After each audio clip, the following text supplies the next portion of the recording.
Hello everyone. चलो शुरू करते हैं इस स्टोरी का एक नया एपिसोड।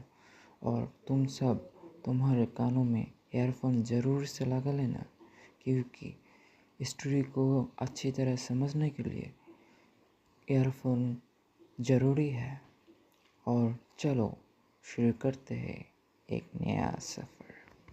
माहिर ने सिया से कहा, या बच्चे आप ये सब खा तो रहे हो, पर यह सब आपके लिए हेल्दी नहीं है। जब तक आपकी तबीयत ठीक नहीं हो जाती तब तक तो आप ये सब मत खाए।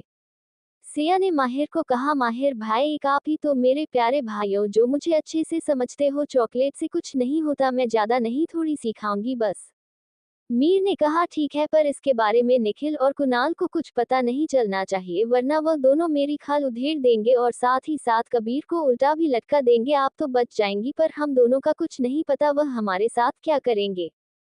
सिया ने कहा, डोंट वरी भाई, आपकी बहन बहुत स्मार्ट है, वह किसी को कुछ पता नहीं लगने देगी। तभी रूम में कबीर आता है। कबीर ने सिया के रूम की डोर अंदर से बंद कर ली ताकि बाहर से कोई ना आ पाए, और जल्दी से ही चॉकलेट का रैपर उतार कर दे दिया। सिया ने बच्चों की तरह चॉकलेट खाना शुरू कर दिया, जिसे देखकर माहिर और कबीर दोनों ही हंसने लगे। माहिर ने कबीर को कहा, तुम्हें ये सब लाते हुए किसी ने देखा तो नहीं? कबीर ने मीर को कहा, डोंट वरी भाई, ये सब तो मैं अपने रूम से लेकर आया हूँ। सिया ने खुश होकर कहा, कबीर भैया, आप भी मेरी तरह ये सब अपने रूम में छुपा कर रखते हो? कबीर ने कहा, छोटे रैबिट, तुम भी यह सारी चीजें छुपा कर अपने रूम में रखती हो? सिया ने हाँ में सिर हिला दिया। वही माहिर दोनों को देखकर अपना सिर पीट लेता है कि ये दोनों बच्चों हैं, बिल्कुल कब बड़े होंगे ये दोनों। माहिर ने सिया से कहा, सिया बच्चे जल्दी से फिनिश करो, इससे पहले कि कोई आ जाए और हमारी बैंड बजा दे। सिया न जल्दी जल्दी चॉकलेट खाए और चॉकलेट के रैपर माहिर को दे दिए ताकि उनको ठिकाने लगा सके। फिर कबीर ने माही के सिया के हाथ क्लीन कराए और माहिर और कबीर सिया को आराम करने के लिए बोलकर अपने अपने रूम में चले गए। वहीं दूसरी तरफ निखिल तनु के रूम में पहुंचा तो वहां पर तन्वी रेहाना पहले से ही मौजूद थी। निखिल ने अंदर आते ही रेहाना से पूछा, क्या हुआ रियो, आपने मुझे यहाँ क्यों बुलाया है? रेहाना ने बोला, निखिल भैया, कल सिया दी का बर्थडे है, हम लोग उसी के बारे में डिस्कस कर रहे थे, तो हमने सोचा क्यों ना आप और कुणाल भैया को भी बुला ले। पर जब मैं कुणाल भैया के रूम में गई तो कुणाल भैया सो गए थे, इसलिए मैंने उन्हें उठाया नहीं। निखिल ने कहा, हाँ, उसने सिया के चक्कर में 2 दिन से ठीक से आराम नहीं किया है, वह बहुत थका हुआ लग रहा था, इसलिए मैंने उसे सोने का बोला है। चलो अच्छा है, थोड़ी देर सो जाएगा तो उसका गुस्सा भी शांत रहेगा। तन्वी ने कहा, वैसे तो सिया को अपना बर्थडे सेलिब्रेट करना अच्छा नहीं लगता और ना ही वह अपना बर्थडे सेलिब्रेट करती है, पर इस बार उसका 25th बर्थडे है, हम उसे ऐसे ही नहीं जाने दे सकते, हम उसके लिए कुछ स्पेशल करना चाहते हैं। तन्वी ने आगे कहा, और सिया के लिए सबसे ज्यादा इम्पोर्टेंट मिस्टर दीक्षित है, तो क्यों ना सिया को कल मिस्टर दीक्षित और उनके बीच के रिश्ते के बारे में बता दिया जाए। ये बात उसके लिए सारे गिफ्ट से कहीं ज्यादा अनमोल होगी कि मिस्टर दीक्षित उसके अपने सगे भाई है। निखिल को भी तन्वी का प्लान अच्छा लगा, पर वह अपनी बहन का बर्थडे बहुत अच्छे से मनाना चाहता था, पर इस बार ऐसा नहीं कर सकता था क्योंकि सिया की तबीयत पहले से ही खराब थी। ये सब लोग अपनी अपनी प्लानिंग में लग रहे थे, लेकिन कुदरत ने सिया के लिए कुछ और ही प्लानिंग कर रखी थी। ये लोग जानते भी नहीं थे कि कल के बाद भी सिया की लाइफ बिल्कुल बदलने वाली है। उसके साथ कुछ ऐसा होगा जो आज तक ना किसी ने देखा है ना सुना है। निखिल ने कहा, मैं अपनी बहन के लिए कोई स्पेशल तोहफा देना चाहता हूँ, मैं उसके साथ बचपन से नहीं रहा, पर तुम लोग उसे बचपन से जानते हो, मैं उसे ऐसा क्या गिफ्ट में दूं जो उसे अंदर तक खुशी दे। निखिल की बात सुनकर तन्वी सोचते हुए बोली, सिया के लिए पैसे, ज्वेलरी, कपड़े, कहने की सारी चीजें मैटर नहीं करती, उसके लिए छोटी छोटी चीजों में ही असली खुशी है, तो हम उसे कुछ ऐसा देते हैं जिससे उसे खुशी मिले और वह खुशी खुशी उसे ले भी ले। माही ने कहा, निखिल भैया, आप सिया को नहीं जानते, वह बड़ी तो हो गई है लेकिन उसका दिमाग कभी भी बच्चों की तरह ही है, तो आप उसे उसकी पसंद की चीजें गिफ्ट कर दीजिए, वह बहुत खुश होगी। माही की बात सुनकर तन्वी ने भी कहा, हाँ माही सही बोल रही है। तो निखिल ने पूछा, और वह पसंद की चीजें क्या है? तन्वी ने चढ़ते हुए कहा, आपको अपनी बहन के बारे में इतना भी नहीं पता, उसे किस चीज से खुशी मिलती है, वह 5 साल से आपके साथ है और आपको उसकी नापसंद और नापसंद भी अभी तक नहीं पता, कैसे भाई हैं आप? निखिल ने गुस्से में तनु को घूरते हुए कहा, तुम्हें पता है तो फिर बता क्यों नहीं देती, इतना भाव क्यों खा रही हो? मुझे नहीं पता कि उसको क्या पसंद है, क्योंकि आज तक उसने मुझसे कभी कुछ मांगा ही नहीं, तो मुझे कैसे पता होगा? दोनों की नोकझोंक के कारण माहौल गर्म होने लगा था। रेहाना ने माहौल गर्म होता देख दोनों को कहा, अरे यार दोनों चुप हो जाओ प्लीज, हम यहाँ बर्थडे प्लानिंग करने आए थे, ना कि यहाँ पर अखाड़ा खोदने, लड़ना बंद करो आप दोनों। माही ने निखिल को कहा, सिया को chocolate, toffee, snacks, lollipop, cake, pastry, momos, cold drink, ice cream बहुत ज्यादा पसंद है। इनको देखते हुए खुद को कंट्रोल नहीं कर पाती, बहुत खुश होती है। जब उसे ये सब खाने को मिलता है तो आप उसके लिए ये सारी चीजें अरेंज कर देना, मैं पक्का कह सकती हूँ इन दोनों चीजों को देखकर बहुत खुश होगी। तन्वी ने कहा, और मैं उसके लिए कल की फेवरेट खीर बनाऊंगी। माही ने कहा, और मैं कल उसको पूरा दिन एंटरटेन करूंगी, उसे बोर नहीं होने दूंगी। रेहाना ने कहा, और मैं कल पूरा दिन दी का ख्याल रखूंगी। निखिल ने कहा, चलो सबका काम डिसाइड हो गया, कल हम घर में ही एक छोटी सी पार्टी रखेंगे जिसमें सिर्फ घर के लोग होंगे, मैं सबके लिए कपड़े अरेंज कर दूंगा। तन्वी ने निखिल को ताना मारते हुए कहा, हमारे पास कपड़े हैं, हमें किसी के कपड़ों की जरूरत नहीं। तन्वी की बात सुनकर निखिल ने कहा, जिसको जरूरत नहीं है वह ना ले, और लोगों का मन क्यों मार रहे हैं। तन्वी ने कहा, मैं किसी का मन नहीं मारी, जिसका मन करे वो ले, जिसका मन ना करे वह ना ले। निखिल ने कहा, ठीक है माही। रेहाना कल सुबह जल्दी उठकर सारे अरेंजमेंट करनी है, फिर अपने अपने रूम में चले गए।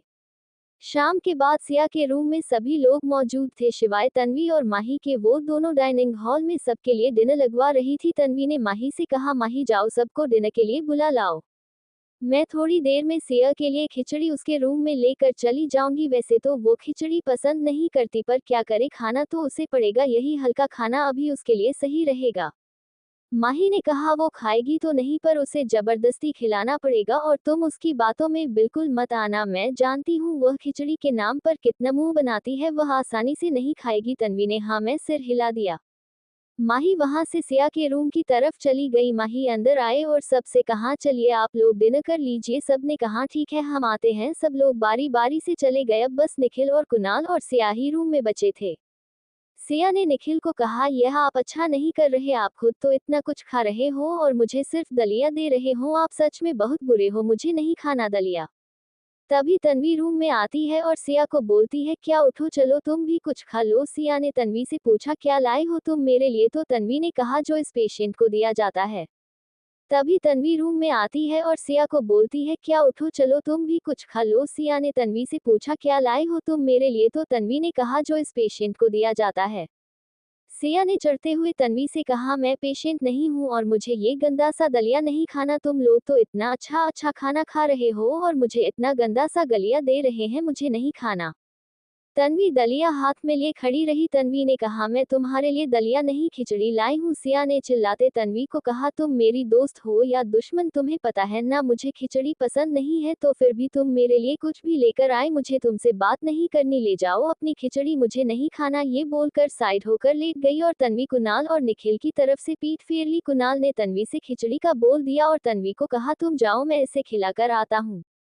निखिल ने भी कुणाल की तरफ हाँ में सिर हिलाया और वो भी तन्वी के साथ वहां से रूम बाहर चला गया। कुणाल ने सिया से कहा, रैबिट इधर देखो मेरी तरफ। सिया ने कुणाल की तरफ नहीं देखा। कुणाल ने सिया को कहा, रैबिट अगर आज तुम अच्छे से मेरी बात मानोगी तो कल तुम्हें बाहर घुमाने ले जाऊंगा और तुम्हें शॉपिंग भी कराऊंगा। सिया कुणाल की बात सुनकर खुशी से कुणाल की तरफ मुड़कर बोली, सच्ची में। कुणाल ने सिया को प्यार से देखते हुए कहा है, रैबिट। फिर कुणाल ने सिया को सहारा देकर बिठाया और एक चम्मच में खिचड़ी लेकर सिया से कहा, लो इसे खाओ।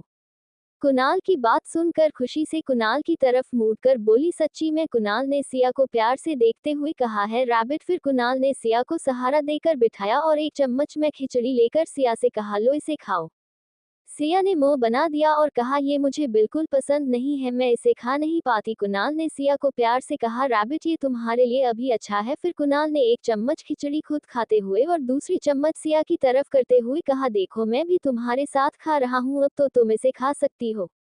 सिया ने कुणाल को खिचड़ी खाता देखा तो उसने भी खिचड़ी की चम्मच अपने मुंह में ले ली और मुंह बनाते हुए कहा, ये दुनिया की सबसे बुरी चीज है। कुणाल ने सिया को कहा, बीमारी में हमेशा अच्छी चीजें भी बुरी ही लगती है।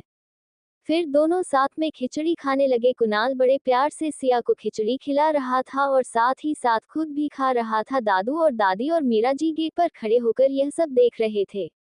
उन्हें कुणाल की ये साइड देखकर बहुत ही खुशी होती है। मीरा जी से ही अंदर जाने को होती है। दादी माँ मीरा जी को रोक लेती है और अपने साथ आने का इशारा कर अपने रूम में चली जाती है। सिया कुणाल को बोलती है, क्या आप यहीं रुक जाएंगे जब तक मुझे नींद नहीं आती। कुणाल ने सिया को प्यार से कहा, रैबिट तुम आराम से सो जाओ, मैं यहीं हूँ तुम्हारे पास। फिर कुणाल ने सिया को बेड पर लेटा दिया और प्यार से सी आंखें आंखों में देखने लगा। ये भी एक मासूम बच्चे की तरह कुणाल को देख रही थी। सिया के रूम सिया कुणाल का हाथ पकड़ कुणाल को देखते देखते ही सो गई। कुणाल ने देखा सिया सो गई, उसने सिया को कंबल से कवर किया और सिया को एक नजर देखा तो सिया को बच्चों की तरह सोता देख मुस्कुरा दिया और फिर किया के सर पर प्यार से हाथ भेजकर उसके रूम से बाहर निकल अपने रूम की तरफ चला गया। दूसरी तरफ तन्वी के रूम में तन्वी के पास जिसका नंबर उसके फोन में सेव था, सबको एक टेक्स्ट मैसेज सेंड किया जिसमें उसने लिखा था कि सिया को कोई पार्टी से पहले बर्थडे विश नहीं करेगा, सब यही दिखाएंगे कि उन्हें सिया का बर्थडे याद ही नहीं है, सिया को सरप्राइज देंगे, उससे पहले कोई सिया को कोई भी बर्थडे विश नहीं करेगा। तन्वी ने सबको मैसेज कर दिया और जिनका नंबर उसके पास नहीं था उनको भी मैसेज सेंड करने के लिए बोल दिया। सबने पूरे फैमिली मेंबर्स को यह मैसेज फॉरवर्ड कर दिया। फिर सब अपना अपना काम कर सो गए। करीब रात को 11:50 बजे जब सब सो रहे थे अचानक से हवाओं का रुख बदल गया, मौसम अचानक से बदल गया, पूरा आसमान काला हो गया, तेज बिजलियां कड़कने लगी, तेज हवाएं चलने लग गई। सिया अपने रूम में सो रही थी कि अचानक पूरी लाइट लुक छुप करने लगी। सब सो रहे थे, किसी को कुछ भनक ही नहीं थी कि हो क्या रहा है। सिया अपने रूम में सो रही थी कि तभी सिया के रूम में खिड़की से एक तेज रोशनी आई और वह रोशनी आकर सिया के इर्द गिर्द घूमने लगी। सिया इन सब चीजों से अनजान बस गहरी नींद में सो रही थी। सिया का 25th बर्थडे स्टार्ट होने वाला था। विधि के विधान के अनुसार बर्थडे स्टार्ट होते ही वह शक्तियां या के अंदर प्रवेश करने के लिए आ चुकी थी। लगभग 5 मिनट तक वह शक्तियां सिया के चारों ओर घूमती रही और जैसे ही 12 बजे वह रोशनी सिया की बॉडी में प्रवेश हुई हो गई। उन शक्तियों के सिया की बॉडी में प्रवेश करते ही सिया एकदम नींद से जग गई, उसकी आंखों का कलर चेंज हो गया था। सिया की आंखें एकदम डरावनी हो गई और वह एक झटके में उठकर बैठ गई। जो भी इस वक्त सिया का ये रूप देख लेता पक्का डर से बेहोश हो जाता। सिया को जो लगभग 2 दिन पहले जख्म लगे थे, उसको जो इतनी ज्यादा चोटें लगी थी, अचानक वह जख्म कहीं हवा की तरह गायब हो गए थे। सिया पहले जैसे ठीक हो चुकी थी। सिया को समझ नहीं आ रहा था उसके साथ अचानक ये सब क्या हुआ है। उसने खुद को देखा तो वह हैरान रह गई और उसने इधर उधर देखा तो खिड़कियों के बहुत तेज आंधी तूफान चल रहे थे। सिया ये सब देख घबरा गई। सिया जल्दी से अपने रूम से बाहर निकली तो घर की सारी लाइटें लुक झूप कर रही थी। सिया के रूम के सबसे पास कुणाल का ही रूम था। कुणाल के रूम की तरफ दौड़ पड़ी। सियाए ने कुणाल की रूम का डोर नॉक किया। कुणाल गहरी नींद में था। 2-3 बार नॉक करने के बाद जाकर कुणाल को रियलाइज हुआ कि उसके गेट पर कोई है। कुणाल ने लाइट ऑन की तो लाइट लुक झूप कर रही थी। बाहर तेज हवाएं चल रही, मौसम बिल्कुल खराब था, तेज बिजलियां कड़क रही थी। कुणाल को समझ नहीं आ रहा था कि यह हो क्या रहा है। कुणाल खिड़की के पास जाकर बाहर देखने लगा। सब कुछ बहुत डरावना था, ऐसे लग रहा था कि कायनात धरती पर उतर आई हो। हवाओं का रुख बहुत डरावना था। कुणाल बाहर देख ही रहा था कि सिया ने फिर से कुणाल का डोर नॉक किया। वह उठा और जाकर गेट खोला दिया। सिया ने एक से कुणाल को हक कर लिया। कुणाल अचानक से सिया के हक करने से डर गया। सिया ने कुणाल को कहा, मॉन्स्टर मुझे डर लग रहा है, क्या मैं थोड़ी देर आपके पास रुक सकती हूँ। कुणाल को रियलाइज्ड हुआ कि ये तो सिया है, पर ऐसे कैसे हो सकता है। सिया की तो हालत ऐसी है ही नहीं कि वह चल पाए। कुणाल ने सिया का चेहरा अपने दोनों हाथों में लेकर अपनी तरफ किया तो कुणाल ने देखा कि वह सचमुच सिया ही थी। कुणाल सिया को देखकर दंग रह गया। उसे समझ नहीं आ रहा था कि सिया उसके पास यहाँ चलकर आई तो आई कैसे, क्योंकि उसके पैर में फ्रैक्चर था, उसके सर पर चोट थी, उसके हाथों में चोट थी। वह इस हालत में थी ही नहीं कि वह उठकर चल सके, तो सिया यहाँ कैसे आ सकती है। कुणाल ने सिया से पूछा, रबित तुम यहाँ कैसे आई। सिया ने कुणाल को कहा, पहले आप मुझे अंदर तो आने दीजिए, फिर बताती हूँ। कुणाल सिया को अंदर ले गया और बेड पर बिठा दिया। सिर्फ कुणाल ने सिया को अच्छे से ऊपर से नीचे तक देखा। कुणाल को समझ नहीं आ रहा था कि 2 दिन पहले सिया की जो हालत थी वह अचानक कैसे इतनी जल्दी सुधर गई।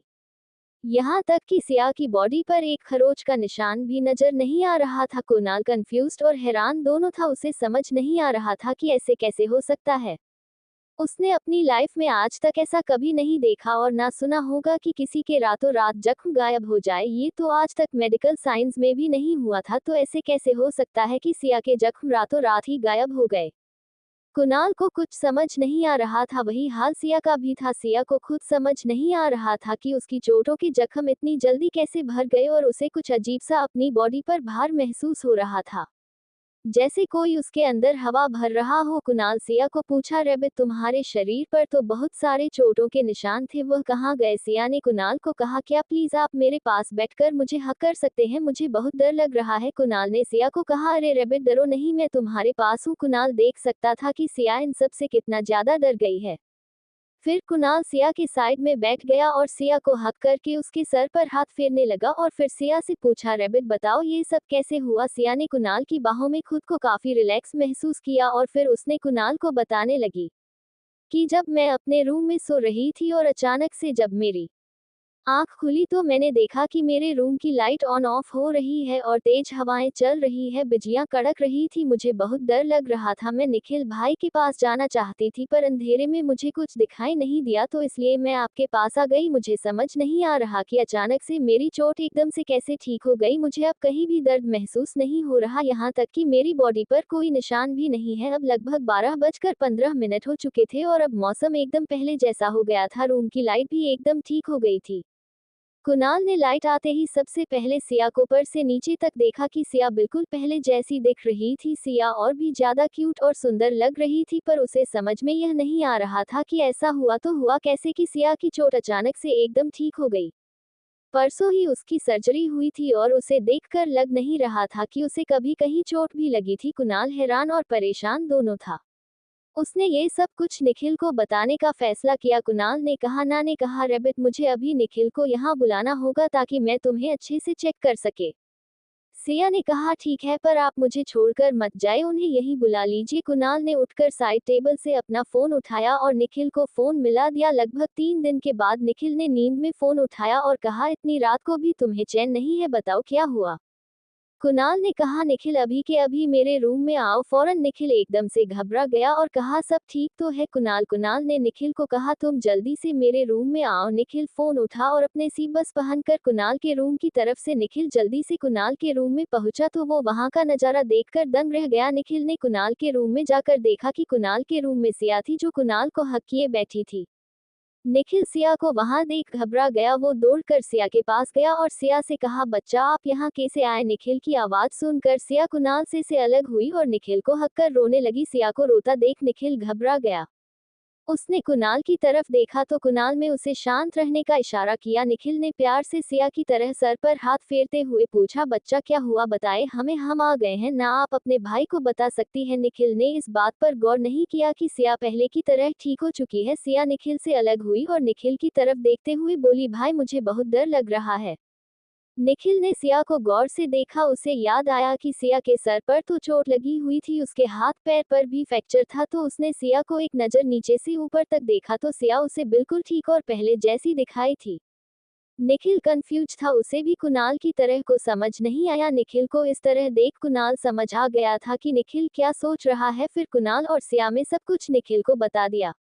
निखिल भी कुछ समझ नहीं पा रहा था कि आखिर हुआ तो हुआ क्या और ऐसे कैसे हो सकता है। ये तो उसने आज तक अपने डॉक्टर करियर में इतने सालों में कभी नहीं देखा कि एक रात में किसी इंसान के जख्म इतनी जल्दी भर जाए।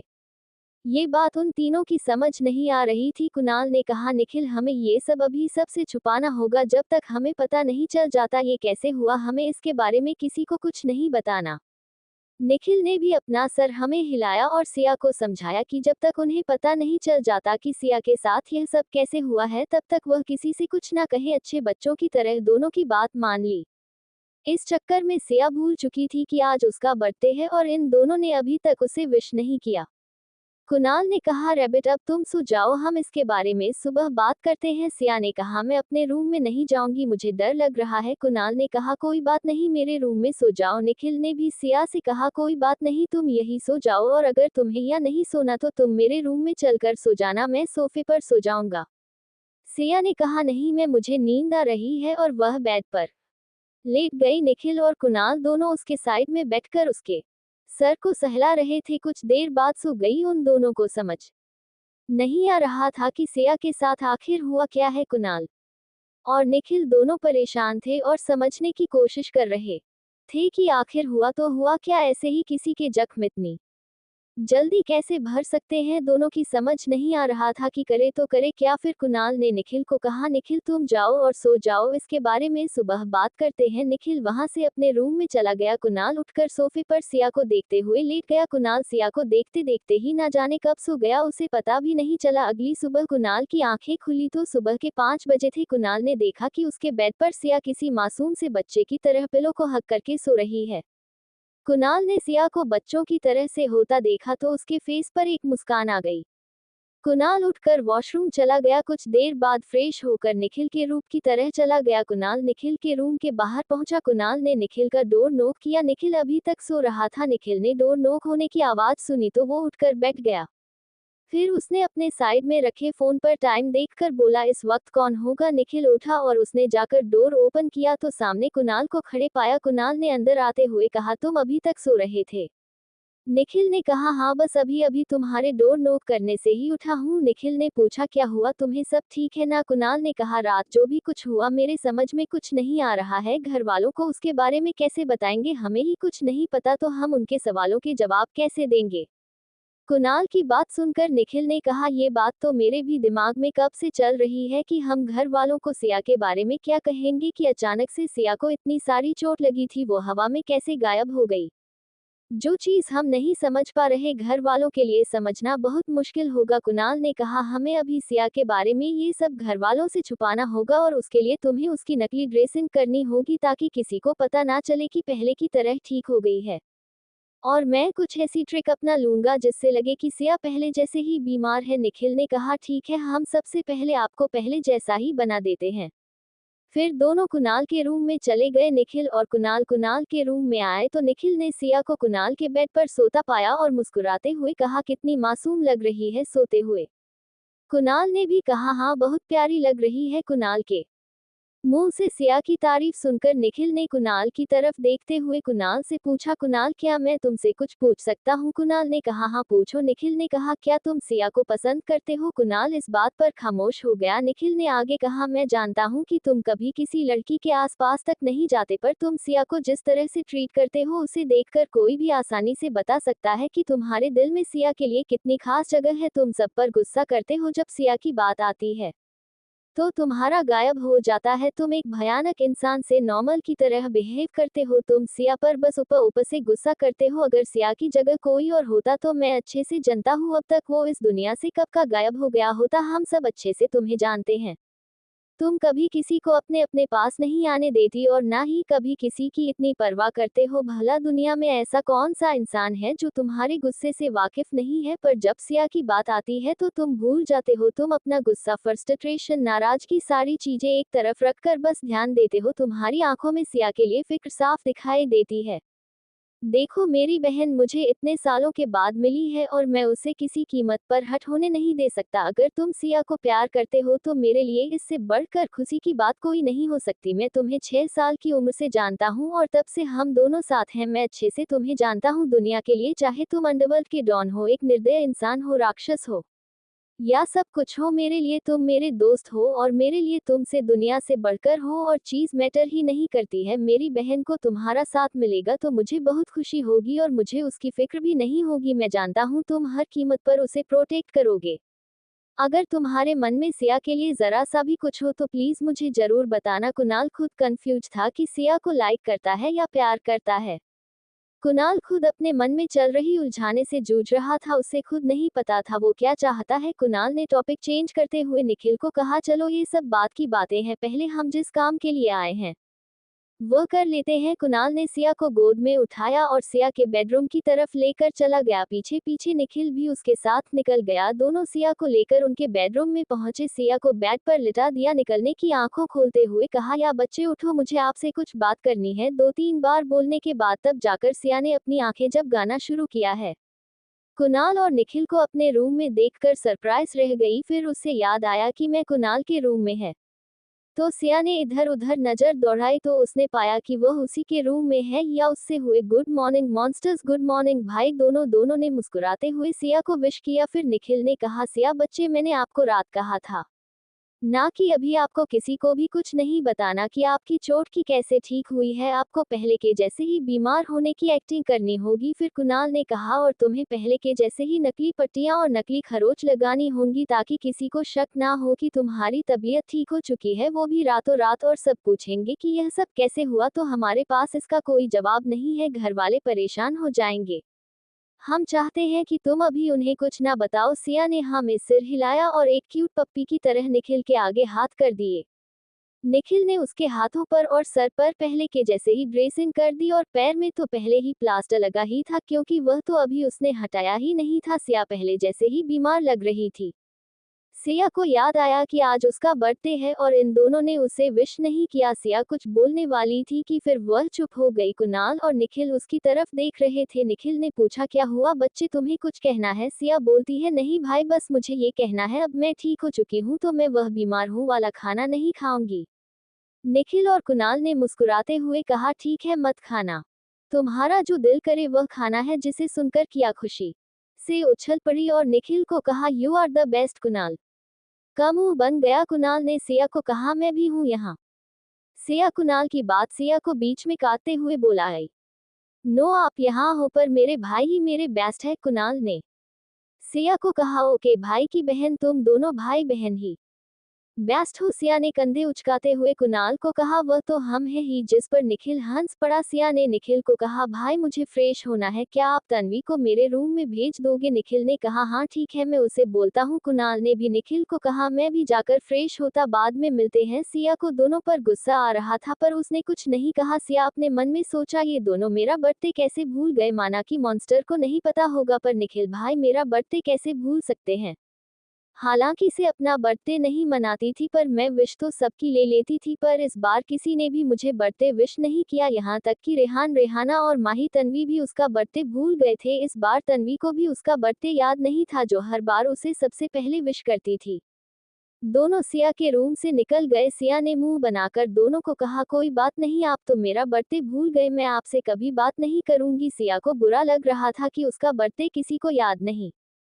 कुछ देर बाद निखिल तन्वी के रूम के बाहर पहुंचा। उसने डोर नॉक किया। तन्वी नीचे जाने को तैयार हो ही रही थी कि तभी उसका डोर नॉक हुआ। तन्वी ने डोर खोला तो सामने निखिल खड़ा था। निखिल ने तन्वी से कहा, तनु तुम्हें सिया बुला रही है, उसे तुम्हारी हेल्प चाहिए। तन्वी ने कहा, ठीक है मैं जाती हूँ। तन्वी सिया के रूम में चली गई। थोड़ी देर बाद हॉल में माही, कबीर, माहिर, निखिल, कुणाल, दादी, दादू, मीरा जी इकट्ठे हुए। सब लोग सिया के बर्थडे की प्लानिंग में लग गए। किसी ने भी अभी तक सिया को बर्थडे विश नहीं किया था। सिया ने तन्वी को बार बार याद दिलाने की कोशिश की कि आज कौन सी डे है, पर तन्वी जानबूझकर सिया को इग्नोर करती। सिया को बुरा लग रहा था। सिया गुस्से में अड़े टेढ़े मुंह बना रही थी। सिया को गुस्से में देख तन्वी सिया पर हंसी आ रही थी। तन्वी मन ही मन सिया पर हंस रही थी। तन्वी ने सिया को कहा, तुम रेडी हो गई हो तो अब मैं नीचे जाकर सबको देखती हूँ। सिया ने भी तन्वी की तरफ बिना देखे कहा, हाँ ठीक है जाओ। तन्वी समझ गई थी कि सिया गुस्से में है, तभी वहां पर मुस्कुराते हुए बाहर निकल गई। तन्वी नीचे आई तो सब हॉल में इकट्ठे थे और सिया के बर्थडे पार्टी की बातें कर रहे थे। तन्वी आए और सबको बताने लगी कि सिया को किसी ने विश नहीं किया इसलिए वह गुस्से में है। मीरा जी ने कहा, क्यों आप लोग मेरी बच्ची को परेशान कर रहे हैं, वह कितना दुखी होगी। इस पर कुणाल ने मीरा जी को कहा, आप भूलिए मत माँ, आपकी बच्ची अभी बीमार है और आप कुछ ऐसा नहीं कर सकती जिससे उसकी तबीयत और ज्यादा खराब हो जाए। दादू ने भी मीरा जी को कहा, कुणाल सही बोल रहा है, अभी हमारी बच्ची की ऐसी हालत नहीं कि वह मस्ती कर सके और आप उसको अच्छे से जानती है, वह बिना मस्ती की एक दिन भी नहीं रह सकती। दादी ने भी दादू की बात को ठीक बोलते हुए कहा, हाँ वह हमेशा मस्ती करती रहती है जिससे वो खुद को ही चोट पहुंचा लेती है। अच्छा होगा कि वह कुछ दिन आराम कर ले, हम सब उसका बर्थडे मनाएंगे। लेकिन वह बहुत शांत तरीके से, किसी को भी यह नहीं पता था जिस लड़की को मैं बीमार समझ गए हैं वह बीमार होने की एक्टिंग कर रही है, वो तो वह बिल्कुल ठीक है। कोई यह बात नहीं जानता था कि सिया बिल्कुल ठीक और पहले से ज्यादा ताकतवर हो गई है, ये बात खुद सिया को भी नहीं पता थी। तभी हॉल में एक सर्वेंट आया और उसने निखिल को कहा, सर आपने जो ड्रेसेस ऑर्डर की थी वह आ गई है। निखिल ने सबको कहा, आप लोग अपनी अपनी ड्रेस से ट्राई कर लीजिए, किसी को कुछ चेंज करवाने हो तो आप साथ साथ उन्हें वापस भिजवा देना। सब ने अपनी अपनी ड्रेस ले ली। माही ने देखा कि तन्वी ने ड्रेस नहीं ली तो माही ने तन्वी को कहा था कि तन्वी तू ड्रेस क्यों नहीं ली। तन्वी ने माही की बात सुनकर माही को जवाब दिया, हमें नहीं चाहिए, हमारे पास ऑलरेडी ड्रेस है। निखिल ने तन्वी की ड्रेस उठाए और तन्वी के पास जाकर कहा, तनु आज मेरी बहन का बर्थडे है और मैं चाहता हूँ कि तुम ये ड्रेस पहनो, क्या तुम मेरी यह विश पूरी कर नहीं करोगी? सिया को अच्छा लगेगा कि तुमने मेरी दी हुई ड्रेस उसके बर्थडे में पहनी है, क्या तुम अपने दोस्त के लिए इतना भी नहीं कर सकती? निखिल की बात सुनकर तन्वी ने निखिल से वो ड्रेस ले ली और अपने रूम में चली गई। आज सबकी ड्रेस कोड ब्लैक ही था सबके लिए। निखिल ने ब्लैक कलर की ड्रेस स्पेशल ऑर्डर पर बनवाई थी। निखिल ने सिया के लिए एक स्पेशल गाउन बनाया गया था, वह भी ब्लैक कलर का ही गाउन था। पार्टी आज शाम को होने वाली थी, इसलिए सब अपनी अपनी तैयारियों में लगे थे और सिया को पार्टी की कोई खबर नहीं थी। सिया को निखिल और कुणाल ने चलने फिरने से मना किया था ताकि किसी को पता ना लगे कि हाँ बिल्कुल ठीक है, उसे अभी कोई चोट नहीं लगी है। सिया अपने रूम में बोर हो रही थी, वह कभी किसी को आवाज दे रही थी पर किसी ने भी सिया की आवाज नहीं सुनी क्योंकि सब पार्टी की तैयारियों में बिजी थे। सिया बिल्कुल गुस्से में पागल हो चुकी थी, उसने मन बना लिया था कि वह किसी से बात नहीं। ऐसे करते करते ही सिया कब सो गई उसे पता ही नहीं चला। सब लोग पार्टी में बिजी, पार्टी की तैयारियों में बिजी थे। तन्वी, माही, रेहाना मीरा जी की किचन में हेल्प कर रही थी क्योंकि घर वालों के लिए वह खुद ही खाना बना रही थी। बाकी किसी को बाहर से नहीं बुलाया गया था, तो सिर्फ घर के लोग ही पार्टी में शामिल होते हैं। तो दूसरी तरफ कुणाल और माहिर अपने ऑफिस के काम में बिजी थे। निखिल, कबीर और रेहान तीनों मिलकर सर्वेंट को ऑर्डर दे रहे थे और कि हॉल को कैसे डेकोरेट करना है। दादू दादी वही बैठे ये सब देख रहे थे। किसी को भी सिया का ख्याल नहीं आया कि उनकी छोटी रैबिट गुस्सा हो चुकी है। सब किसी ना किसी काम में पूरा दिन बिजी रहे। सिया बोर होकर सो गई थी। ऐसे ही पूरा दिन निकल गया। शाम को 7 बजे के करीब सिया की आंखें खुली। उसने सामने लगी दीवार घड़ी में टाइम देखा तो शाम के 7 बजे बज चुके थे। सिया ने अपने मन में कहा कि आज मेरा बर्थडे था और किसी को मेरा बर्थडे याद तक नहीं है। मैं आज के बाद किसी से बात नहीं करने वाली। निखिल भाई को भी मेरा बर्थडे याद नहीं है। तभी रूम में तन्वी आई, उसके हाथ में एक बड़ा सा बॉक्स था। सिया ने तन्वी को देखकर दूसरी तरफ मुंह फेर लिया। तन्वी समझ गई थी सिया उससे नाराज है। तन्वी ने कहा, सिया, कुणाल भैया ने कहा था कि अगर तुम उनकी बात मानोगी तो मैं तुम्हें बाहर घुमाने लेकर जाएंगे, तो मैं तुम्हें रेडी करने आई हूँ। सिया ने तन्वी को कहा, नहीं मुझे कहीं नहीं जाना और तुम यहाँ से जाओ। तन्वी ने सिया को डराते हुए कहा, वह तुम्हें फिर इन्हीं कपड़ों में लेकर चले जाएंगे। तुम अच्छे से जानते हो कुणाल भैया ऐसा कर सकते हैं। फिर मुझे मत बोलना, तुम्हें रेडी होना है। तन्वी ने वहां से जाने की एक्टिंग करते हुए कहा, तो ठीक है मैं चली। सिया ने तन्वी को जाते देखा तो झट से मान गई क्योंकि वह सुबह से रूम में रह कर बोर हो चुकी थी। तन्वी ने कहा, ठीक है चलो मैं तुम्हें चेंज करा देती हूँ। या ने हाँ कहा। फिर तन्वी ने वो बॉक्स खोला, उसमें से एक ब्लैक कलर का गाउन बाहर निकाल लिया। उस गाउन ब्लैक कलर के बड़े बड़े डायमंड लगे हुए थे और वह गाउन हाफ शोल्डर था। गाउन देखने में बहुत ज्यादा सुंदर लग रहा था। गाउन को देखकर ही पता चल रहा था कि वह काफी महंगा है। सिया ने तन्वी को कहा, ये तो पार्टी वियर ड्रेस है, मैं इसको नहीं पहन पाऊंगी क्योंकि ये बहुत भारी है। मुझसे भारी ड्रेसेस संभालती नहीं है, मैं कोई नॉर्मल सी ड्रेस पहन कर भी तो बाहर जा सकती हूँ। तन्वी ने कि सिया को कहा, कुणाल भैया ने कहा है कि तुम्हें यही ड्रेस पहनी है, अब ज्यादा ड्रामा मत करो वरना तो मैं बाहर चली, तुम खुद देख लेना तुम्हें ये ड्रेस पहनी है या नहीं। सिया ने मुंह बनाते हुए वो गाउन हाथ में ले लिया। फिर तन्वी ने सिया को वो गाउन पहनने में हेल्प की। सिया ने तन्वी की हेल्प से वो गाउन पहन लिया। जब सिया ने वो गाउन तो तन्वी उसे देखती ही रह गई। पहना सिया उस गाउन में बहुत सुंदर लग रही थी। अभी उसके सर और हाथ पर पट्टियां बंधी थी, उसके बाद भी वो काफी खूबसूरत दिख रही थी। सिया थी ही इतनी कमाल की उस पर हर रंग खिलता था, ब्लैक में तो और भी ज्यादा सुंदर दिखती थी। तन्वी ने सिया से कहा, वाह क्या लग रही हो तुम। सिया ने मुंह बनाते हुए कहा, तुम्हें जो काम करना है जल्दी करो और जाओ यहाँ से, मुझे तुमसे कोई बात नहीं करनी। तन्वी ने सिया को जानबूझकर छेड़ते हुए पूछा, तुम मुझसे किस बात के लिए नाराज हो। सिया ने तन्वी से कहा, तुम्हें नहीं पता मैं तुमसे क्यों नाराज हूँ। सिया को परेशान करने के लिए अनजान बनते हुए सिया से कहा, मुझे कैसे पता होगा तुम किसके मुझसे नाराज हो। सिया गुस्से में तन्वी से कहा, तन्वीर तुम अब बहुत बदल गई हो, तुम अब मुझसे पहले की तरह प्यार नहीं करती। तन्वी ने कहा, लो अब ये सब कहाँ से बीच में आ गया। हाँ तो बात नाराजगी भी चल रही था। तन्वी ने सिया के माथे की पट्टी हटा दी। निखिल जानता था कि ऐसा ही होगा, इसलिए उसने पहले से ऐसे निशान बना दिए थे कि देखने वाले को लगे कि सिया को यह चोट की वजह से ये निशान बने हैं। फिर उसके बाद तन्वी ने सिया का मेकअप करना शुरू किया। इस दफा सिया ने तन्वी एक बार भी बात नहीं की, वह बस चुपचाप बैठे नीचे जमीन को घूर रही थी और तन्वी भी अपना काम कर रही थी। लगभग 40 मिनट में तन्वी मिया को अच्छे से रेडी कर दिया। उसके बाद तन्वी ने सिया के बालों पर एक टियरा लगाया। अब सिया पूरी तरह से रहती थी। सिया किसी परी के जैसी लग रही थी इस वक्त। जो भी सिया को देखता बस देखता ही रह जाता। तन्वी खुद अपनी पलकें झुकाना भूल गई थी। तन्वी ने सिया को अपने आप से ही काजल निकाल कर उसके कान के पीछे लगाते हुए कहा, किसी की नजर ना लगे मेरी प्यारी परी को इस पर। सिया तनु की तरफ देखकर एक फेक स्माइल करके हंस दी क्योंकि वह उससे नाराज थी। सिया ने कभी अपना बर्थडे एंजॉय नहीं किया था क्योंकि उसके मम्मी पापा ने कभी ज्यादा बर्थडे मनाया ही नहीं था। सिया को बचपन से ही अपना बर्थडे यदि था और वो हर बार अपने अपने पापा से अपना बर्थडे मनाने की जिद करती थी, लेकिन मिस्टर सिंह और मैसेज सिंह उसका बर्थडे सेट नहीं करते थे। धीरे धीरे सिया ने अपना बर्थडे सेलिब्रेट करना ही बंद कर दिया। पर अब चीजें बदल गई थी। सिया बस सबसे यही उम्मीद कर रही थी कि सब उसे बस हैप्पी बर्थडे विश कर दे, पर आज उसे किसी ने विश नहीं किया था, इसलिए इसे बुरा लग रहा था।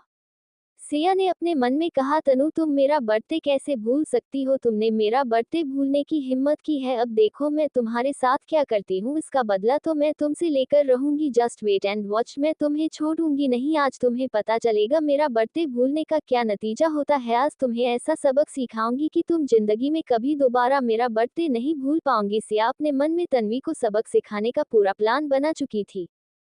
फिर तन्वी रूम के बाहर गए और फिर बाहर से एक व्हीलचेयर अंदर लेकर आई। फिर तन्वी ने सिया को अपनी हेल्प से उस व्हीलचेयर पर बिठाया और उसे रूम से बाहर ले गई। सिया तन्वी से गुस्सा थी, इसलिए सिया ने तन्वी से कोई सवाल जवाब नहीं किए, चुपचाप से तन्वी की बात मान रही थी। तन्वी को ये बात बहुत अजीब लग रही थी। सिया हमेशा नाटक करती थी, उसकी कोई बात नहीं आसानी से नहीं मानती थी। आज वह एक ही बार में उसकी बात कैसे मान रही है? तन्वी ने अपने मन में सोचा। पक्का इसके दिमाग में कुछ न कुछ खिचड़ी जरूर पक रही है।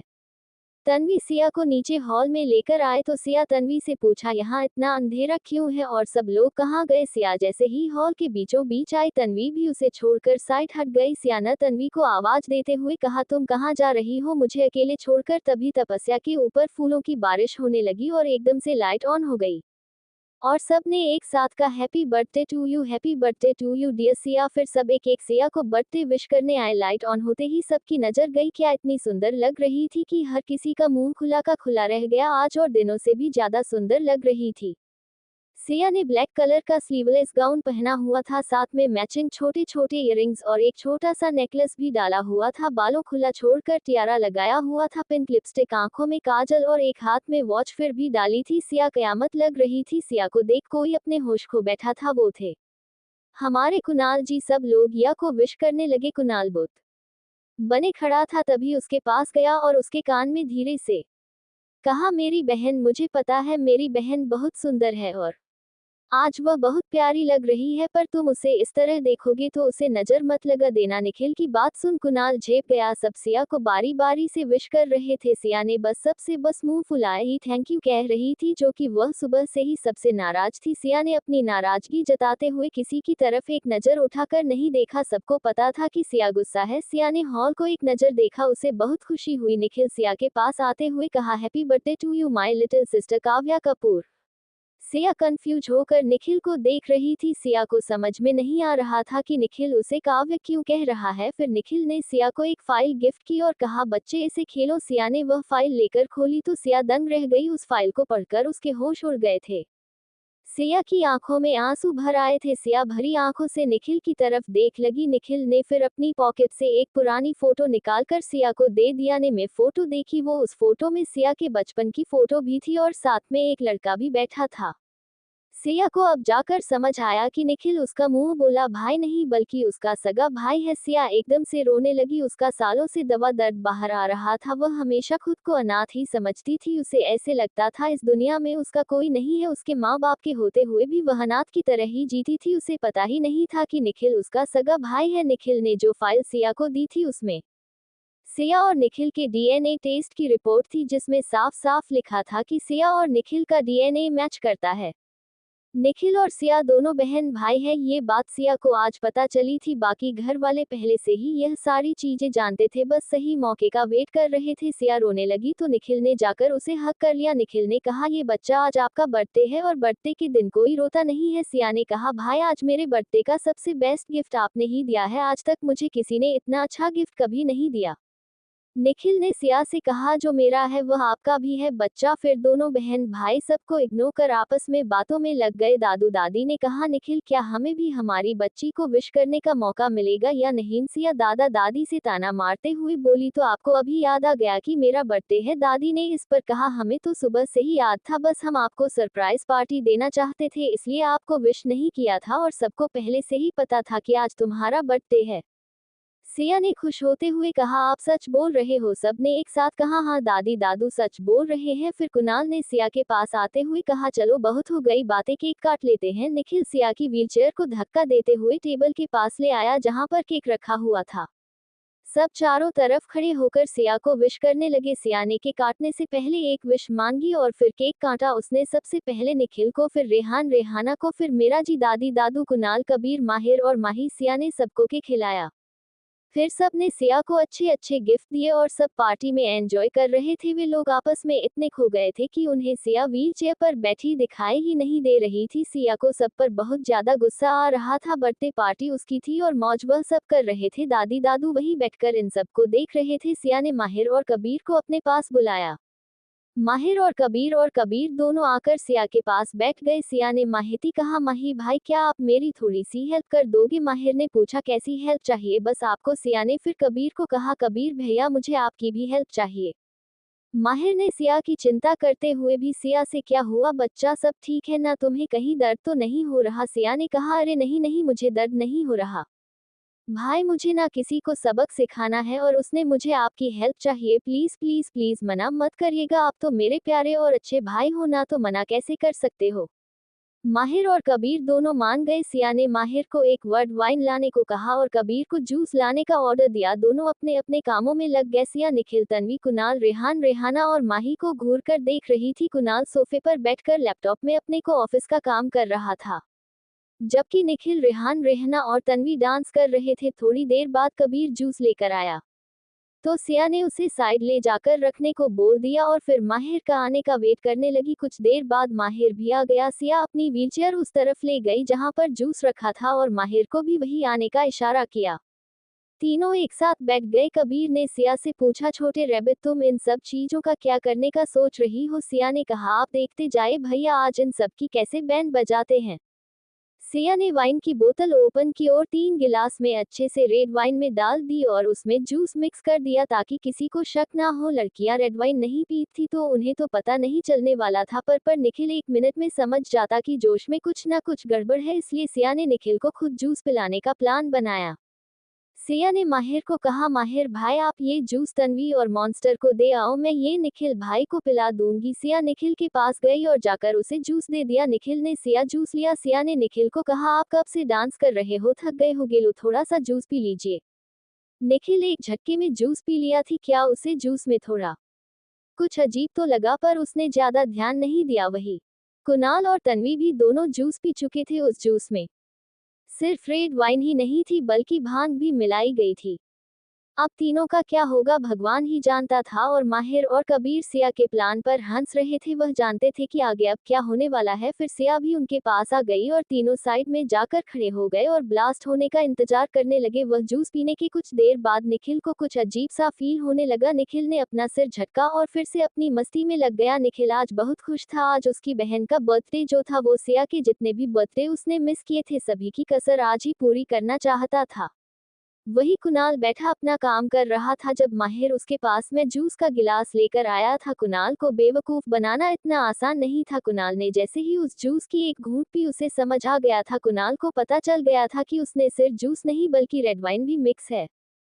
कुणाल ने वह जूस नहीं पिया। फिर इधर उधर देखा तो साइड में सिया कबीर माहिर एक कोने में खड़े सब पर नजर रख रहे थे। वह सबको ऐसे घूर रहे थे जैसे कुछ ना कुछ होने का इंतजार कर रहे हो। उनकी हरकतों को देखकर लग रहा था कि जैसे कुछ ना कुछ खुराफात उन्होंने कर दी हो। कुणाल उनके चेहरे को देखकर ही समझ गया था कि उन्होंने पक्का कोई कांड किया है।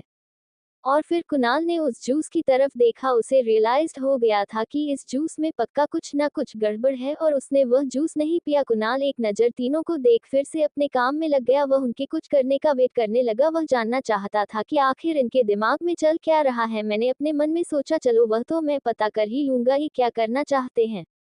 कुणाल अपने काम को लेकर काफी ज्यादा जिम्मेदार था, वह अपने काम को कभी भी नजरअंदाज नहीं करता था। सिया कबीर माहिर के प्लान के मुताबिक निखिल और माहिरा को तन्वी को वाइन और भांग का नशा चढ़ने लगा, दोनों का सिर घूमने लगा। तन्वी लड़खड़ाती आवाज में माही को बोलती है, माही यार मुझे सब दो दो क्यों दिखाई दे रहा है। यही हाल निखिल का था। उसने रेहाना और रेहान से को कहा चलो डांस करते हैं। तीनों ने म्यूजिक सिस्टम ऑन किया और डांस करने लगे। वही माही की बात सुनकर माही ने तन्वी का मजाक उड़ाते हुए कहा, लगता है आज तुमने कुछ ज्यादा ही काम कर लिया है जो तुम अब ठीक से देख भी नहीं पा रही हो। माही तन्वी को निखिल और रेहान रेहाना के पास छोड़ वहां से कुणाल की तरफ चली गई और जाकर कुणाल के पास सोफे पर बैठ गई।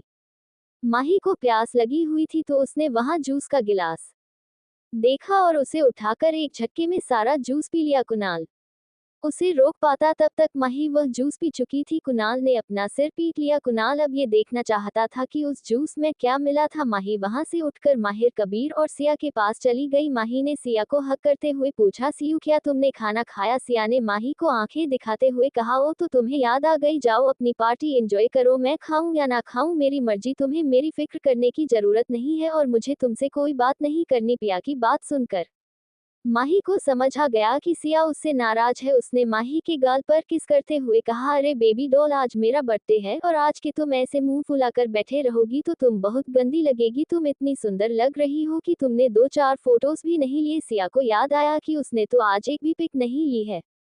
उसने माहिर से कहा, माहिर भाई आपका फोन देना, मुझे कुछ पिक्स लेनी है, फिर आप उन्हें मुझे बाद में जब मेरा नया फोन आ जाए तो सेंड कर देना, क्योंकि मेरा तो फोन एक्सीडेंट वाले दिन टूट गया था, किसी ने मुझे नया फोन भी नहीं ला कर दिया। माहिर ने अपनी पॉकेट में हाथ डाला, उसे याद आया कि उसका फोन तो उसके रूम में है।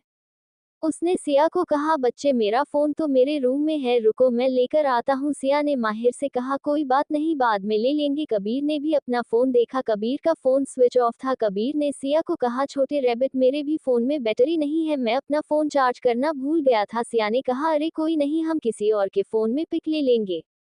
माही ने अपना देखा तो उसका फोन भी उसके पास नहीं था। फिर माही ने इधर उधर देखा तो उसे कुणाल के पास उसका फोन रखा हुआ दिखाई दिया। माही कुणाल के पास गई और उसने कहा, कुणाल भैया क्या मैं आपका फोन ले सकती हूँ। कुणाल ने माही की तरफ देखा और कहा, हाँ हाँ क्यों नहीं।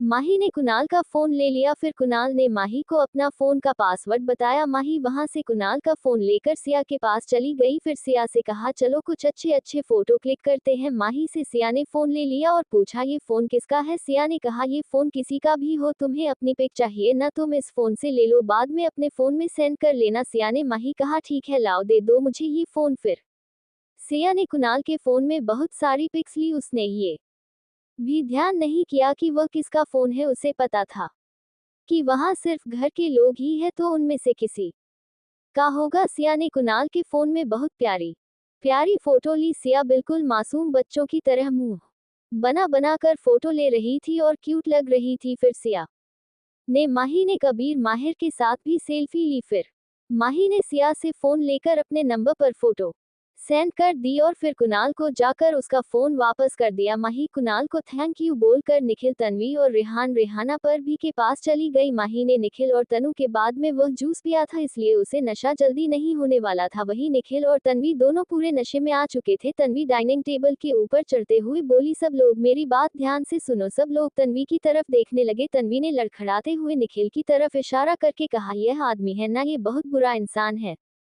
हमेशा मुझ पर अपनी दोस्त जमाते रहते हैं, ये हमेशा मुझे धमकी देते रहते हैं, मैं ये कर लूंगा, मैं वो कर लूंगा, मैं ऐसा हूँ मैं वैसा हूँ, तुम ऐस बड़ी ही हो, तुम वैसी हो, जब देखो सडू बने फिरते रहते हैं। इनका नाम निखिल दीक्षित नहीं, इनका नाम तो धमकी दीक्षित होना चाहिए था। यह ना एक नंबर के बेकार इंसान है। इन्होंने मुझे 2 बार लिप किस भी किया, वो भी जबरदस्ती। तन्वी की बात सुनकर सब लोगों ने अपने मुंह पर हाथ रख लिया। तन्वी का ये रूप देख दादी दादू और मीरा जी हैरानी के साथ तन्वी को देख रहे थे। माही ने तन्वी के पास जाकर कहा, तनु नीचे उतरो, ये तुम क्या बकवास किए जा रही हो। माही को देखते हुए तन्वी ने नशे में झूमते हुए माही से कहा, माही मुझे तो 2 माही नजर आ रही है, मैं किसकी बात सुनूं। तन्वी ने अपनी उंगली से माही के दोनों तरफ हाथ करते हुए कहा, इस माही की सुनो है, इस माही की सुनून या उस माही की सुनून। माही ने कहा, पहले तुम नीचे उतरो फिर आराम से बैठकर बात करना। तन्वी ने कहा, चुप एकदम चुप, मुझे आज किसी की बात नहीं सुनाई देने वाली, आज मैं बोलूंगी और सब सुनेंगे। तन्वी निखिल को देखते हुए बोली, देखो वो अभी भी मुझे घूर रहा है। अब तक निखिल भी पूरे नशे में धुत हो चुका था। निखिल लड़खड़ाते हुए तन्वी के पास आया। उसने तन्वी को कहा, तुम मेरे बारे में ऐसे कैसे बोल सकती हो? मैंने सिर्फ तुम्हें तुम्हारा मुंह बंद कराने के लिए किस किया था। अब सब लोग और भी ज्यादा हैरान थे। जो निखिल कभी अपनी पर्सनल लाइफ के बारे में किसी के साथ शेयर नहीं करता, वो सरेआम अपनी बातें सबके सामने बोल रहा था। तनु ने निखिल को चिल्लाते हुए कहा, तुम फिर आ गए मुझसे लड़ने। इस पर निखिल ने तन्वी को जवाब देते हुए कहा, हाँ मैं ही तो तुमसे लड़ता हूँ, तुम तो बहुत दूध की धुली हो, तुम तो कभी मुझसे लड़ाई करती ही नहीं हो। तन्वी ने निखिल के को उंगली दिखाते हुए कहा, तुम ना अपना मुंह बंद करो वरना मैं आज तुम्हारा मुंह तोड़ दूंगी, तुम्हारा सर फोड़ दूंगी। तुम खुद को समझते क्या हो? मैं कोई अबला नारी नहीं हूँ जो तुम्हारे जुल्म अत्याचार चुपचाप सह लूंगी। मुझे भी ईंट का जवाब पत्थर से देने आता है। निखिल ने डाइनिंग टेबल पर रखा पानी का जग उठाकर तन्वी के मुंह पर फेंक दिया। तन्वी एकदम बौखला गई और उसे बहुत गुस्सा आया। उसने साइड में रखे हुए बर्तन निखिल पर फेंकने शुरू कर दिए। अब वहाँ पार्टी का माहौल कम और जंग का मैदान ज्यादा लग रहा था। सब लोगों ने ये देख अपना सिर पीट लिया। किसी को भी समझ नहीं आ रहा था कि निखिल और तन्वी इस तरह बिहेव क्यों कर रहे हैं। हमेशा शांत रहने वाली तन्वी आज चंडी बनी फिर रही थी और हमेशा सेंसिबल दिखने वाला निखिल आज बच्चों की तरह बिहेव कर रहा था। 4 लोगों के अलावा बाकी घर वालों को नहीं पता था कि वे लोग इस तरह बिहेव क्यों कर रहे हैं। वो थे माहिर, कबीर, सिया और कुणाल। कुणाल को उन पर पहले ही शक हो चुका था पर उसने उनसे कुछ पूछा नहीं। वह देखना चाहता था कि उन्होंने कौन सा कांड किया है। अब कुणाल को पूरा यकीन हो गया था कि यह सारा किया धरा इन्हीं का है। कुणाल को उन तीनों पर बहुत गुस्सा आ रहा था। उन्होंने काम ऐसा किया था। अब माही भी पूरे नशे में आ चुकी थी। माही ने देखा कि माहिर, कबीर और सिया तीनों ये लड़ाई एंजॉय कर रहे हैं तो माही माहिर के पास गई और उसके कॉलर खींचते हुए बोली, कैसे दोस्त हो तुम? अपने दोस्त को रोको, वह मेरी दोस्त को परेशान कर रहा है। मैं तुम्हारे दोस्त का कचूमर बना दूंगी। माही की बात सुनकर माहिर गुस्से में माही को बोलता है, तुम बहुत ज्यादा बोल रही हो। तुम्हारी दोस्त भी तो मेरे दोस्त को परेशान कर रही थी, तब तो तुमने अपनी दोस्त को नहीं रोका। मेरे दोस्त ने जरा सा तुम्हारी दोस्त को परेशान किया कर दिया, तुम्हें मिर्ची लग रही है। माही गुस्से में माहिर के ऊपर झपट पड़ी। माही माहिर के बालों को नोचने लगी। माहिर माही से खुद को छुड़ाने की कोशिश करते हुए माही से बोला, ये क्या कर रही हो तुम चुड़ैल कहीं की? छोड़ो मुझे, मैं तुम्हें बता रहा हूँ आज तुम्हारी जान ले लूंगा। माही ने गुस्से में आकर माहिर को कहा, क्या कहा तुमने मुझे चुड़ैल? तुम राक्षस कहीं के, खुद तो भूत लगते हो, मुझे चुड़ैल बोल रहे हो? दोनों एक दूसरे के बालों नोचने लगे। माही ने चिल्लाते हुए कहा, खड़ूस कहीं के जल्लाद इंसान, आज हमें पता चलेगा कि लड़कियां कितनी ताकतवर होती है। आज तुम्हें मैं इतना मारूंगी ना कि तुम्हें अपनी पिछली सारी पुश्तें याद आ जाएगी। सब हैरानी के साथ यह सब देख रहे थे। वही सिया ये सब देखकर खुश हो रही थी। आखिर उसका प्लेन कामयाब जो हो गया था। सिया ने कबीर को कहा, अब हुई ना पार्टी, एंजॉय करने लायक, नहीं तो पहले सब बोरिंग बोरिंग लग रहा था। कबीर ने माही की तरफ देखा और हाई फाई करते हुए कहा, हाँ सही कहा तुमने छोटे रैबिट। वही यह चारों आपस में एक दूसरे पर टूट पड़े। कुणाल ने सिया की तरफ देखा। सिया बहुत खुशी से लड़ाई एंजॉय कर रही थी। कुणाल फिर माहिर के पास आया और माहिर को माही से अलग करते हुए कहा, ये क्या कर रहे हो? तुम क्यों लड़ रहे हो उससे? माहिर ने कहा, मैं कहाँ लड़ रहा हूँ, यही मुझसे लड़ रही है। माही ने कुणाल से माहिर की शिकायत करते हुए कहा, नहीं भाई, यही मुझसे आकर लड़ा था। मैं तो अच्छी बच्ची की तरह एक साइड में खड़ी थी। माहिर ने माही को घूर कर देखा और गुस्से में माहिर ने कहा, माही से कहा, अच्छी बच्ची और तुम तो निहायती गुस्सैल, नकचदी और जिद्दी घमंडी लड़की हो और साथ ही साथ पागल भी हो। बेवजह मेरे गले आकर पड़ गई हो। कुणाल ने दोनों को चुप कराते हुए कहा, चुप, एकदम चुप। अगर एक शब्द भी तुम दोनों ने बोला तो मुझसे बुरा कोई नहीं होगा। माहिर नशे में नहीं था, वह कुणाल के गुस्से को अच्छे से जानता था, इसलिए मैं वहां से सिया के पास चला गया और जाकर उसके पास खड़ा हो गया। वही कुणाल ने माही को संभाला और उससे एक चेयर पर बैठा दिया। दूसरी तरफ दादू दादू और मीरा जी बस निखिल और तन्वी को देखे जा रहे थे। दादू ने दादी और मीरा जी से कहा, ये दोनों कभी ऐसे भी बिहेव नहीं करते, इन्हें देखकर लग रहा है पक्का यह नशे में है, वरना तन्वी कभी ऐसे बात नहीं करती। मीरा जी ने भी कहा, हाँ पापा, तन्वी बहुत समझदार बच्ची है, पर शायद वह भी नशे में है इसलिए ये सब हरकतें कर रही है। वह तो ड्रिंक नहीं करती तो यह नशे में कैसे आ गई? दादी ने कहा, पक्का इनमें से ही किसी ने कोई शरारत की है। निखिल तनु को चुप कराने की लाख कोशिश कर रहा था पर तन्वी चुप होने का नाम नहीं ले रही थी। निखिल ने तन्वी से कहा, अगर तुम चुप नहीं हुई तो तुम्हारे लिए बहुत बुरा होगा, तन्वी ने गुस्से में निखिल से कहा। मैं आपसे डरती नहीं हूँ, आपको जो करना है कर लो। मैं तो आज बोलूंगी, हमेशा आप बोलते हो मैं सुनती हूँ, आज मैं बोलूंगी आप सुनोगे। निखिल भी नशे में था, उसे तन्वी की बात पर गुस्सा आ गया। उसने तन्वी को पकड़कर सबके सामने किस करना शुरू कर दिया, जिसे देख हर एक बंदा हैरान और दंग रह गया। माहिर और कबीर ने तो सिया की आंखों पर अपने हाथ रख लिए। सिया ने दोनों के हाथ हटाते हुए कहा, अरे मुझे भी इतना अच्छा रोमांटिक सीन देखना है, आप दोनों मुझे क्यों नहीं देखने दे रहे हो। सिया तो सिया है, उससे तो कोई फर्क नहीं पड़ रहा था कि वहां पर सब लोग हैं जो तन्वी और निखिल को घूर कर देख रहे हैं। सिया ने कहा, किसी का फोन लीजिए ना, मैं इन दोनों की एक फोटो या वीडियो बनाती हूँ। तभी रेहान ने अपना फोन लेकर उन दोनों की वीडियो बनाना स्टार्ट कर दिया। रेहाना ताली बजाते हुए बोली, वाह क्या सीन है, आज से पहले मैंने ऐसा सीन लाइव नहीं देखा। माही भी मुंह खोलकर तन्वी को देख रही थी। कुणाल ने पार्टी के लिए सोचा तो कुछ और था, पर यहाँ तो कुछ और रहा था। पूरा घर घर कम और चिड़ियाघर ज्यादा लग रहा था। ये सब देख कुणाल सिया को गुस्से में घूर कर देखता है। सिया की नजर कुणाल पर जाती है तो कुणाल उसे ही घूर रहा था, जैसे बोल रहा हूँ कि यह सब तुम्हारा क्या धरा है। सिया कुणाल को देख अपनी गर्दन ना मैं है हिला देती है, जैसे बोल रही हो कि मैंने कुछ नहीं किया। कुणाल की तरफ देखते हुए सिया कबीर और माहिर को बोलती है, लगता है तुम्हारे खड़ूस भाई को हम पर शक हो गया है। अब ये राक्षस हमें की कीमत पर नहीं छोड़ेगा, देखो कैसे घूर रहा है, जैसे अभी ही हमें जान से मार देगा। सिया की बात सुनकर कबीर और माहिर दोनों कुणाल की तरफ देखते हैं। कुणाल उन्हें ही घूर रहा था। कबीर और माहिर को साफ दिखाई दे रहा था कि कुणाल उस वक्त गुस्से में है। दोनों अपनी नजरें एकदम से कुणाल से हटाकर इधर उधर देखने लगते हैं और मन ही मन सोचने लगते हैं, अब हमारी खैर नहीं, अगर इसको जरा भी भनक लगी कि यह सब में हम भी शामिल है तो ये हमें जरूर उल्टा लटका देगा। दोनों की डर के मारे हालत खराब हो गई थी। वही दादा और दादी और मीरा जी निखिल की इस हरकत पर बहुत शर्मिंदा हो गए। दादू ने गुस्से में निखिल को कहा, इस बेशर्म को जरा भी शर्म नहीं है कि घर के बड़ों के सामने तो ये हरकतें न करे। मीरा जी ने निखिल की साइड लेते हुए दादू से कहा था, पापा जी वह भी नशे में है, उसे तो पता भी नहीं है कि मैं क्या कर रहा हूँ। दादू ने दादी से कहा, जरा मेरी छड़ी लेकर आइए, मैं अभी इस बेशर्म का नशा उतारता हूँ। वही निखिल ने तन्वी को फ्री किया तो तन्वी ने गुस्से में कहा, तुमने मुझे फिर किस किया, मैं तुम्हें छोड़ूंगी नहीं, तुमने मुझे किस किया है तो मैं भी तुम्हें किस करूंगी। तन्वी ने वापस से निखिल को किस करना शुरू कर दिया है। ये सब देख सबकी आंखें बाहर निकलने वाली थी। सब लोग उन दोनों को ही देख रहे थे। रेहान माही तीनों उनके पास खड़े होकर उनकी वीडियो बना रहे थे ताकि वह सुबह उनको दिखा सके। वही सिया कबीर और माहिर ये सब के पूरे मजे से एंजॉय कर रहे थे।